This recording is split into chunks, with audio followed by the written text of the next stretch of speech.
Hi friends, ക്യാസി ഗോസ്റ്റിന്റെ 8ാമത്തെ എപ്പിസോഡാണ് നമ്മൾ ഇന്ന് കാണാൻ പോകുന്നത്. എക്സ് ഗേൾ ഫ്രണ്ട് പറഞ്ഞ കാര്യങ്ങളെല്ലാം ഓർത്ത് വിഷമിച്ചിട്ടാണ് യു സ്റ്റേഷനിലേക്ക് എത്തുന്നത്. ആ സമയത്ത് തന്നെയാണ് അങ്ങോട്ടേക്ക് പാർട്ട്ണർ എത്തിയത്. യു കഴിഞ്ഞ ദിവസം ടണലിൽ നിന്ന് ലഭിച്ച ഒരു തുണിയുടെ ഭാഗം പാർട്ട്ണറിന് നൽകിയില്ലായിരുന്നു. അതിന്റെ റിപ്പോർട്ടായിട്ടാണ് ഇപ്പോൾ പാർട്ട്ണർ എത്തിയിരിക്കുന്നത്. സബ്വേയിൽ നിന്ന് മിസ്സായ ആരുടെയെങ്കിലും തുണിയുടെ ഭാഗമാണോ എന്നൊക്കെ അവർ ടെസ്റ്റ് ചെയ്തിരുന്നു. എന്നാൽ അതിൽ നെഗറ്റീവായിട്ടാണ് കാണിക്കുന്നത്. അപ്പോൾ പിന്നെ ഇത് ആരുടെ തുണിയുടെ ഭാഗമാണ് എന്ന് അവർക്കറിയില്ല.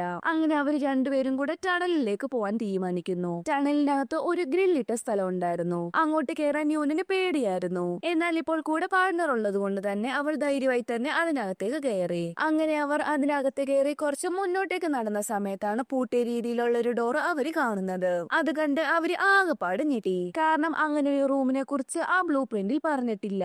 എന്നാൽ ആ സബ്വേ ഗോസ്റ്റ് ആ റൂമിന് അപ്പുറം തന്നെ ഉള്ളതായി നമ്മളെ കാണിക്കുന്നു. അടുത്തതായി സബ്വേ ഗോസ്റ്റ് ടാർഗറ്റ് ചെയ്യുന്ന പെൺകുട്ടിയുടെ ഫോട്ടോയും അവിടെയുണ്ട്. ഈ പെൺകുട്ടിയുടെ വീട്ടിൽ തന്നെയാണ് യുവും സിയുക്കും നേരത്തെ പോയി അന്വേഷിച്ചത്. അതായത് ഒരു പ്രോഗ്രാമിന് പോവാൻ വേണ്ടിട്ട് ടിക്കറ്റ് എടുത്ത് വെച്ചിരുന്ന പെൺകുട്ടിയിലെ അവൾ തന്നെ. എന്നാൽ ഇപ്പോൾ ആ സബ്വേ ഗോസ്റ്റ് അവളുടെ ടിക്കറ്റ് എടുത്തു നോക്കുന്നതായി നമ്മളെ കാണിക്കുന്നു. സബ്വേ ഗോസ്റ്റ് അവളെ വിടാൻ ഒരു ഉദ്ദേശവും ഇല്ല.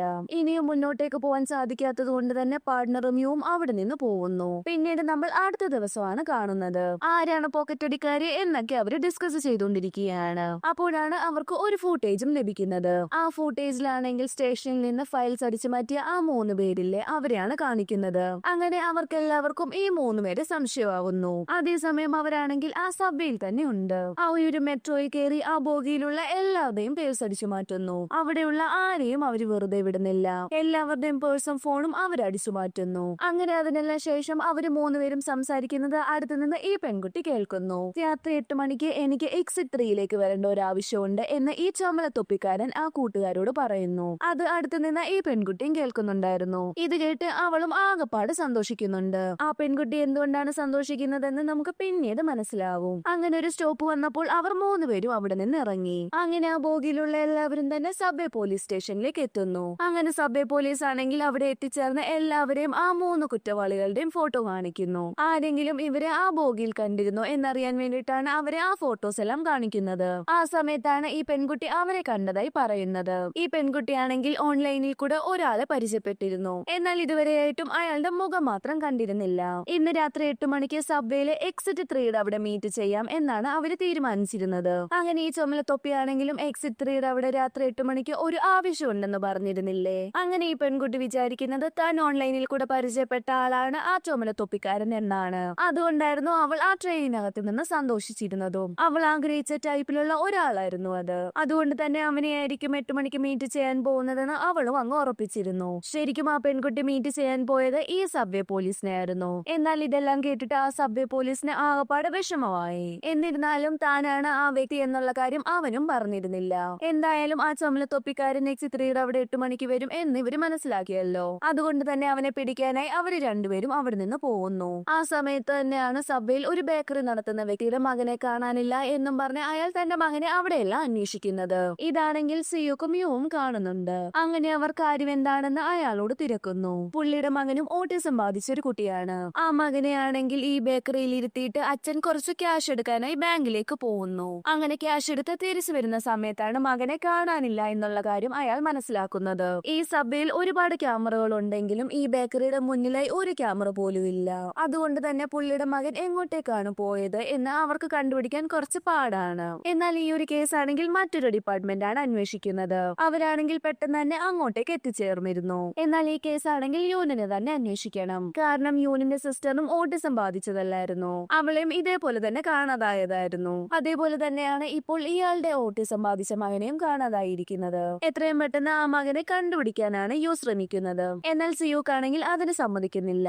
ഇപ്പോൾ അവരെ ഇറങ്ങി തിരിച്ചിരിക്കുന്നത് മറ്റേ പോക്കറ്റ് അടിക്കാരെ കണ്ടുപിടിക്കാൻ വേണ്ടിയിട്ടല്ലേ. അതുകൊണ്ട് ആ കേസ് മാത്രം നോക്കിയാൽ മതി എന്നൊക്കെ സിയുക്ക് പറയുന്നു. എന്നാൽ യൂനിനെ നമുക്കറിയാലോ, അവൾ അങ്ങനെയൊന്നും വിട്ടുകൊടുക്കില്ല.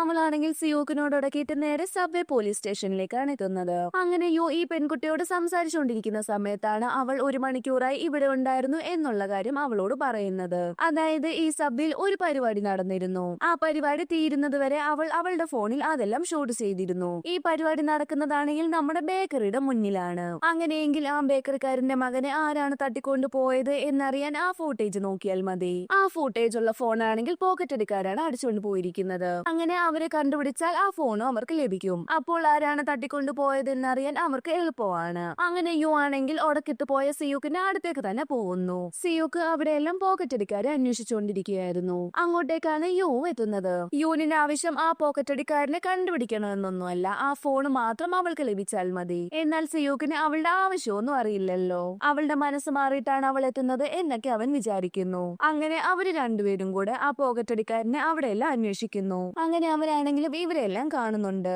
അവിടെ ആണെങ്കിൽ ഒരുപാട് ചുമല തൊപ്പി വെച്ച ആൾക്കാരും ഉണ്ട്. സിയൂക്കും യുനും കാണാതിരിക്കാൻ വേണ്ടിയിട്ട് അവൻ അതിന്റെ ഇടയിലേക്ക് കയറുന്നു. അങ്ങനെ അവരുടെ രണ്ടുപേരുടെയും കയ്യിൽ നിന്ന് രക്ഷപ്പെട്ട് ആ പോക്കറ്റടിക്കാരൻ അവിടെ നിന്ന് ഓടിപ്പോകുന്നു. ഇതാണെങ്കിൽ സിയൂക്കും യുവും കാണുന്നുണ്ടായിരുന്നു. അങ്ങനെ അവർ രണ്ടുപേരും അവനെ ഫോളോ ചെയ്യുന്നു. യു ആണെങ്കിൽ ഇനി അവൻ എങ്ങോട്ടേക്കാണ് പോവാൻ ചാൻസ് ഉള്ളത് എന്നെല്ലാം ആലോചിക്കുന്നു. എന്നിട്ട് അങ്ങോട്ടേക്ക് സിയൂക്കിനെ പറഞ്ഞു വിടുന്നു. അങ്ങനെ സിയൂക്ക് കഷ്ടപ്പെട്ട് അവനെ അവിടെ പിടിച്ചു നിർത്തി. എന്നാൽ അതേസമയം യുവും അങ്ങോട്ടേക്ക് ഓടി വരുന്നുണ്ടായിരുന്നു. അവൾ വരുന്ന ഫോഴ്സിലാണെങ്കിൽ അവരുടെ നടുക്കോട്ടാണ് വീഴുന്നത്. അങ്ങനെ സിയൂക്കിന്റെ പിടിയും വിട്ടുപോയി. ആ സമയത്താണെങ്കിൽ ആ പോക്കറ്റടിക്കാരൻ അവിടെ നിന്ന് ഓടി രക്ഷപ്പെടുന്നുണ്ട്. അങ്ങനെ അവനാണെങ്കിൽ ഓടി പുറത്തേക്കാണ് രക്ഷപ്പെടുന്നത്. പുറകിൽ തന്നെ നമ്മുടെ സിയൂക്കും യുവും ഉണ്ട്. അവനാണെങ്കിൽ പെട്ടെന്ന് തന്നെ ഒരു ടാക്സി കയറി. എന്നാൽ അതിനു മുന്നേ തന്നെ അവന്റെ കയ്യിലുണ്ടായിരുന്ന ബാഗ് അവൻ ഒരു വണ്ടിയിലേക്ക് എറിഞ്ഞിരുന്നു. അതാണെങ്കിൽ വേസ്റ്റ് എല്ലാം കളക്ട് ചെയ്യുന്ന ഒരു വണ്ടിയായിരുന്നു. ഇതെല്ലാം പുറകിന് ഓടി വന്ന സിയൂക്കും യുവും കാണുന്നുണ്ടായിരുന്നു. അവിടെയാണെങ്കിൽ നമ്മുടെ യൂനിന്റെ വണ്ടി ഇരിപ്പുണ്ട്. യു പെട്ടെന്ന് തന്നെ ആ വണ്ടി സ്റ്റാർട്ട് ചെയ്തു. പോക്കറ്റടിക്കാരനെ ഫോളോ ചെയ്തിട്ടാണ് പോകുന്നത് എന്ന് വിചാരിച്ചിട്ട് സിയൂക്ക് ആണെങ്കിൽ യൂനിന്റെ വണ്ടിയുടെ പുറകിന് കയറുന്നുണ്ട്. എന്നാൽ യു ആണെങ്കിൽ പെട്ടെന്ന് തന്നെ അവനെ അവിടെ നിന്ന് പിടിച്ചു തള്ളുന്നു. അവളാണെങ്കിൽ ആ വേസ്റ്റ് കളക്ട് ചെയ്യുന്ന വണ്ടിയുടെ പുറകിനാണ് പോകുന്നത്. അവൾക്ക് ആ പോക്കറ്റടിക്കാരനെ കണ്ടുപിടിക്കുന്നതിന് മുന്നേ തന്നെ ആ ബാഗ് കണ്ടുപിടിക്കണമായിരുന്നു. അതിലല്ല മറ്റേ പെൺകുട്ടിയുടെ ഫോണും ഉള്ളത്. എന്നാൽ ഇവൾ എന്താണ് ചെയ്യുന്നത് എന്ന് സിയൂക്കിന് മനസ്സിലാവുന്നില്ല. പെട്ടെന്ന് തന്നെ സിയൂക്കും ഒരു ടാക്സി വിളിച്ചിട്ട് യൂണിന്റെ പുറകിന് തന്നെ പോകുന്നു. യു ആണെങ്കിൽ ആ വേസ്റ്റ് വണ്ടിയെല്ലാം ഫോളോ ചെയ്ത് നേരെ ചെല്ലുന്നത് വേസ്റ്റ് എല്ലാം ഇടുന്ന സ്ഥലത്തേക്കാണ്. അവിടെ എത്തിയ യു ആണെങ്കിൽ ആ വേസ്റ്റിലെല്ലാം അന്വേഷിക്കുന്നു. അപ്പോഴേക്കും അങ്ങോട്ടേക്ക് സിയൂക്ക് എത്തിയിരുന്നു. ഇവള് എന്തൊക്കെയാണ് ചെയ്യുന്നതെന്ന് സിയൂക്കിന് മനസ്സിലാവുന്നില്ല. അങ്ങനെ സിയൂക്ക് ആകപ്പാട് ഷോക്കായിട്ടാണ് നിൽക്കുന്നത്. ഇതും കാണിച്ചുകൊണ്ടാണ് നമ്മുടെ 7ാമത്തെ എപ്പിസോഡ് അവസാനിക്കുന്നത്. അപ്പോൾ ഈ എപ്പിസോഡ് ഇഷ്ടമായെങ്കിൽ സപ്പോർട്ട് ചെയ്ത് കൂടെ കൂട്ടുമല്ലോ അല്ലേ. അതുവരേക്കും bye bye from movie talkies.